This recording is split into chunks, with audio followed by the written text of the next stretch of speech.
Joining us now is retired Lieutenant Colonel Ralph Peters. He is always on point with these issues. Colonel, good to see you. Now what? Dagen? Well, now what? Putin is in an absolute rage. The good news, Dagen, is that somebody finally stood up to Vladimir Putin. The bad news is it was President Erdogan of Turkey, who is every bit as inveterate a mischief maker and as duplicitous as Vladimir Putin. So we've got a real problem in this incredibly convoluted struggle in the Middle East. But what will Putin do? I think it's pretty straightforward. In addition to telling Russians not to take vacations in Turkey and messing with economic relations, what he's going to do immediately, and probably already is doing today, is hitting the Turkish-backed Syrian rebels even harder, just doubling and tripling down, killing them. Putin's not worried about collateral damage and civilian lives.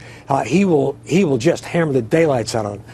In the slightly longer term, he will watch for a chance to really humiliate Turkey diplomatically, politically, and if possible, militarily.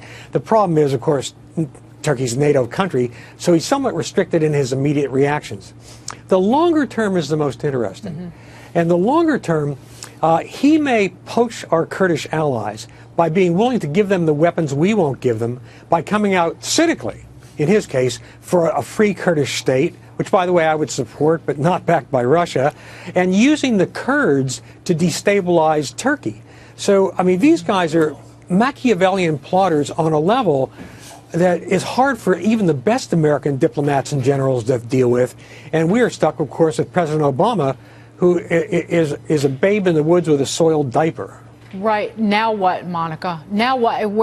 How do we react as a nation? What do we do, if anything, with the president still there for more than a year? Well, just to dovetail on what Colonel Peters is saying, and I agree with everything that he has said, the complicating factor here is that you have a number of great powers in the region who are all seeking regional dominance. So while we talk about the urgent and immediate threat of ISIS, that is merely a pretext for what the bigger dynamics of what's going on in the region. You have Iran seeking a nuclear weapon. They want regional domination. Turkey, Erdogan, the Turkish president, has given repeated speeches where he has indicated that he intends for Turkey to be the new caliphate, not ISIS. And then, of course, you have Vladimir Putin reestablishing a strategic foothold long term in Syria for Russia. And his objective is not smashing ISIS. Again, that's just the pretext. His ultimate goal is control over the world's oil supply, which is why he's there, and which is why he has an expanded military and strategic presence there. So all of these forces are now colliding. And as Colonel Peters points out, we have an American president who is utterly disengaged from the region,